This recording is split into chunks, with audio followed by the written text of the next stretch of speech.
नमस्कार विद्यार्थी मित्रांनो, मी श्रीमती वेताळ जी.आर. गोखले एज्युकेशन सोसायटीच्या भिकुसा हायस्कूल सिन्नर येथे कार्यरत आहे. मी तुम्हाला इयत्ता 9वी विषय गणित भाग 1 या विषयाचा शैक्षणिक व्हिडिओ सादर करणार आहे. त्यामुळे आपणास आपली शैक्षणिक प्रगती साधण्यास मदत होईल, हाच माझा उद्देश आहे. चला तर मग आपण आपले प्रकरण 2 वास्तव संख्या शिकूया. विद्यार्थी मित्रांनो, मागील व्हिडिओमध्ये आपण वास्तव संख्या या प्रकरणातील उजळणी व परिमेय संख्यांमधील क्रमसंबंध अभ्यासले. यानंतर आपण परिमेय संख्यांचे गुणधर्म, प्रॉपर्टीज ऑफ रॅशनल नंबर्स हे अभ्यासणार आहोत. ए, बी, सी या परिमेय संख्या असतील तर बघा, पहिला गुणधर्म आहे क्रमनिरपेक्षता. म्हणजेच काय तर संख्यांची आदलाबदल. बघा, इथे पहिली परिमेय संख्या आपण ए घेतलेली आहे अधिक बी. याचे उत्तर काय असणार आहे? बी अधिक एच्या बरोबर. म्हणजे इथे संख्यांची आदलाबदल केलेली आहे, परंतु त्याचे उत्तर हे समान येणार आहे.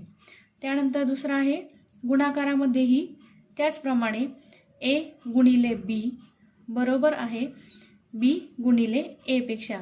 इथे सुद्धा संख्यांची आदलाबदल केलेली आहे, परंतु त्याचे उत्तर हे समान असणार आहे.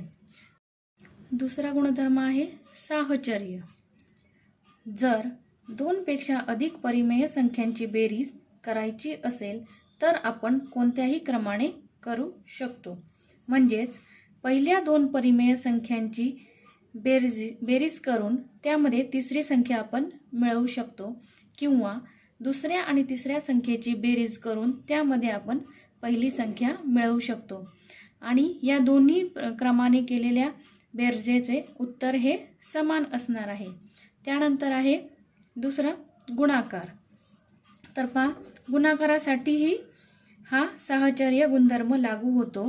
म्हणजेच बघा, दुसऱ्या आणि तिसऱ्या संख्येचा गुणाकार करून त्या उत्तराला पहिल्या संख्येने गुणले असता जे उत्तर येईल तेच उत्तर असणार आहे इथे.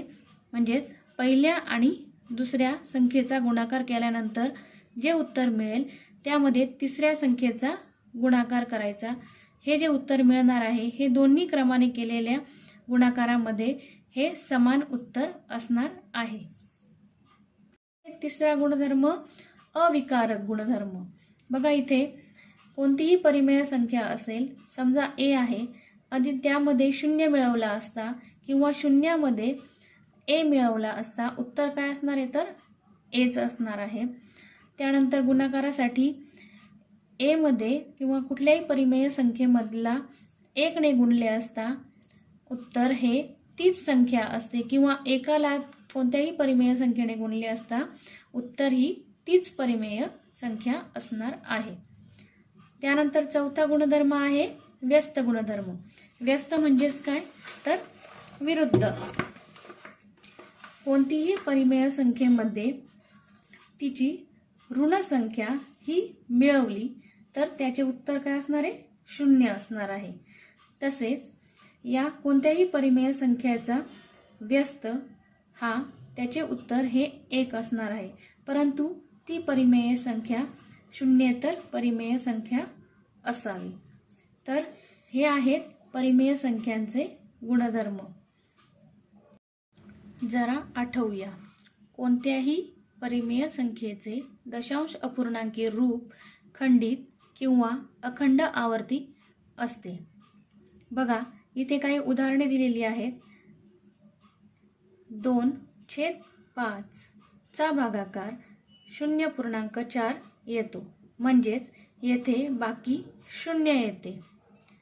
ऋण 7/64 चा भागाकार ऋण 0.10937 हा येतो व बाकी 0 असते. नंतर 101/8 याचे उत्तर 12.625 येते व बाकी शून्य येते. तुम्ही हे भागाकार नंतर करून बघू शकता. वरील तिन्ही उदाहरणात भागाकार केल्यानंतर बाकी शून्य येते व तेथे पुढील क्रिया थांबते, म्हणजेच ती खंडित होते, स्टॉप होते. म्हणून या प्रकारच्या परिमेय संख्यांचे दशांश अपूर्णांकी रूप खंडित रूप आहे. तर अजून काही परिमेय संख्या आहेत. 17/36 याचा भागाकार हा 0.472222 अशा प्रकारे असा आहे. म्हणजेच इथे 2 ही संख्या परत परत येत आहे, म्हणजेच रिपीट होत आहे. म्हणजेच 2 ही संख्या रिपीट होतच राहणार. म्हणून 2 वर एक बिंदू ठेवून आपण इथे 2 ही संख्या रिपीट म्हणजेच आवर्ती होते हे दर्शवू शकतो. यानंतर आहे 33/26. बघा इथे हा भागाकार दिलेला आहे. 1.692307692307 अशा प्रकारे येतो. तर बघा इथेही 692307 या संख्या क्रमाने परत परत येत आहे, म्हणजेच रिपीट होत आहे. म्हणून प्रत्येक वेळी सर्व संख्या परत न लिहिता फक्त ज्या संख्यांचा ग्रुप रिपीट होत आहे तो लिहून त्या संख्यांच्या ग्रुपवर आडवी रेष द्यायची असते. म्हणजेच या संख्या रिपीट होतात हे आपल्या या वरच्या रेषेवरून समजते. तिसरी संख्या आहे 56/37 बरोबर 1.513513513 अशा प्रकारे येतो. इथेही बघा 513 ही संख्या रिपीट होतात. म्हणजेच आपण 1.513 वरती आडवी रेष देऊन या ग्रुपवर म्हणजेच 513च्या ग्रुपवर आडवी रेष देऊन असे दर्शवू शकतो की 513 हा ग्रुप परत पुढे रिपीट होणार आहे. या वरील तीनही उदाहरणांमध्ये भागाकारात त्याच संख्या परत येत राहतील व बाकी शून्य येणार नाही. म्हणजेच त्या पुढे रिपीट होतील, म्हणजेच त्या खंडित होणार नाहीत, तर अखंड राहतील व परत परत येतील, म्हणजेच त्या संख्यांचे आवर्तन होईल. म्हणून अशा परिमेय संख्यांचे दशांश अपूर्णांकी रूप हे अखंड आवर्ती रूप आहे असे आपण म्हणू शकतो. म्हणजेच इथे अखंड म्हणजेच उत्तराचे खंडन होणार नाही, भागाकार प्रक्रिया थांबणार नाही, म्हणजेच बाकी शून्य येत नाही व आवर्ती म्हणजेच संख्यांचे आवर्तन म्हणजेच रिपीटेशन होत राहील. म्हणून या रूपाला अखंड आवर्ती रूप असे म्हटले जाते. विद्यार्थी मित्रांनो, यानंतर आपण काही सूचना बघूया व त्या लक्षात ठेवूया.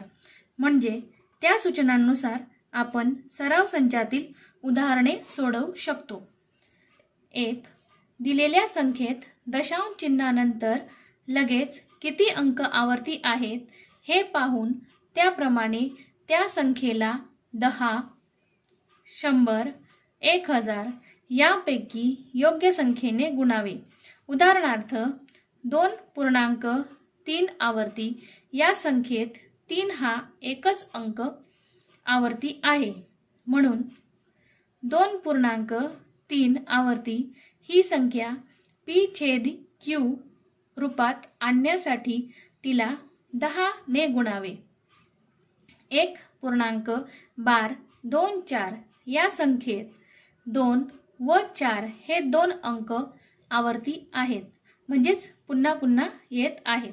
म्हणून 1.1224 ला 100 ने गुणावे.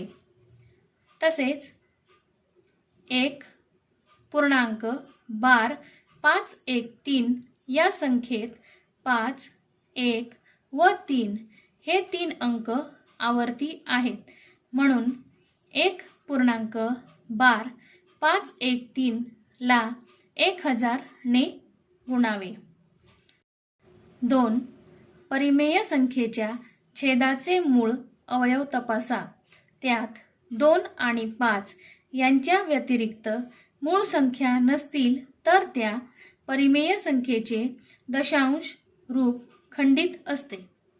2 व 5 व्यतिरिक्त मूळ संख्या ही छेदाचा अवयव असेल तर त्या संख्येचे दशांश रूप अखंड आवर्ती असते. या पहिल्या सूचनेनुसार आपल्याला पुस्तकामध्ये काही उदाहरणे सोडवून दिलेली आहेत. ती आता आपण जाणून घेऊया. अखंड आवर्ती दशांश रूपातील परिमेय संख्या p/q रूपात लिहा. उदाहरण 1 0.777 अशा प्रकारे हा आवर्ती दशांश अपूर्णांक p/q रूपात लिहा. उकल. समजा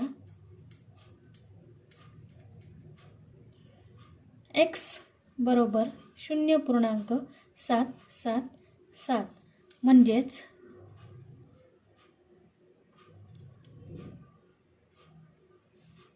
.7 आवर्ती आहे. म्हणून x बरोबर 0.777 बरोबर 0.7 आवर्ती. दशांश चिन्हानंतर किती अंक पुन्हा पुन्हा येतात किंवा कोणते अंक आवर्ती आहेत हे पाहून त्या संख्येला गुणावे. हे आपण मागील सूचनांमध्ये अभ्यासले आहे. तर या समीकरणाला आपण समीकरण 1 नाव देऊया.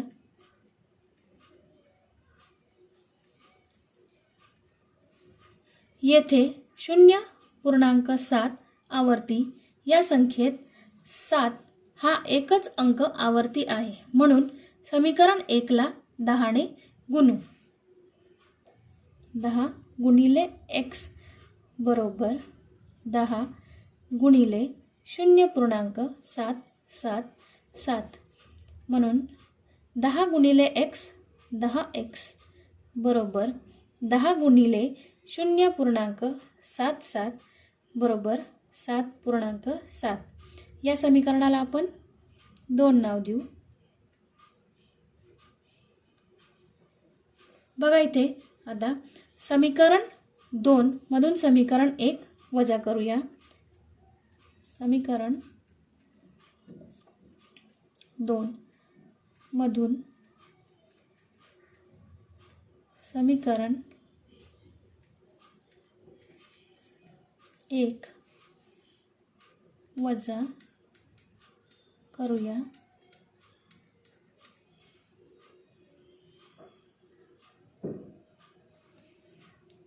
इथे आपल्याला मिळणार आहे 10x वजा x बरोबर 7.7 वजा 0.7 म्हणून 10x वजा x इथे काहीच नाही म्हणजे तिथे 1 असतो म्हणजे 10 वजा 1 9x बरोबर 7.7 वजा 0.7 म्हणजेच 7.0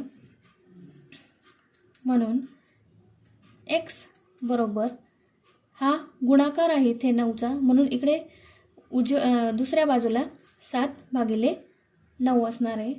म्हणून 0.777 म्हणजेच 7/9 आहे. हे आपले 0.777 चे रूपांतर p/q म्हणजे 7/9 मध्ये झाले आहे. उदाहरण 2 7.529 529 529 अशा प्रकारे हा आवर्ती दशांश अपूर्णांक p/q रूपात लिहा. उकल. समजा x बरोबर 7.529,529,529. बघा इथे 529 ही संख्या पुन्हा पुन्हा येत आहे, म्हणून आपण हे अशा प्रकारे लिहू शकतो की x बरोबर 7.529 आणि वरती आडवी रेष, याला आपण समीकरण 1 हे नाव देऊ. बघा येथे दशांश चिन्हानंतर 3 अंक आलेले आहेत, 5, 2 व 9. म्हणून आपण या समीकरण 1 ला दोन्ही बाजूला 1000 ने गुणू. 1000 गुणिले x बरोबर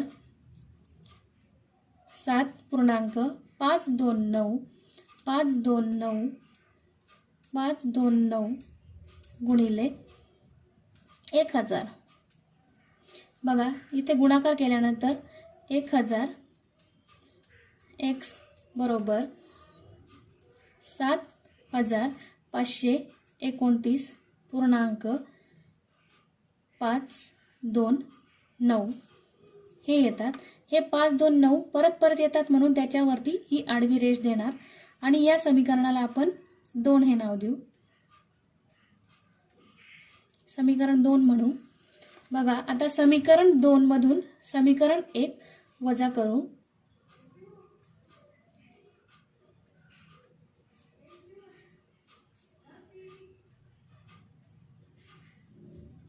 समीकरण 1 वजा करू. म्हणून 1000 x वजा x बरोबर 7,529.529 वजा 7.529. इथे दोन्ही आवर्ती आहेत, म्हणून आपण परत लिहिणार. तर 1000 वजा 1 म्हणजेच 999. x बरोबर 7,522.00. म्हणून x बरोबर 7,522/999.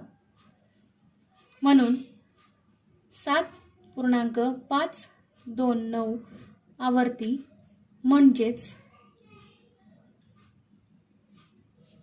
7,522/999 आहे. गृहपाठ सराव संच 2.1 मधील प्रश्न क्रमांक 3 सोडवा. धन्यवाद.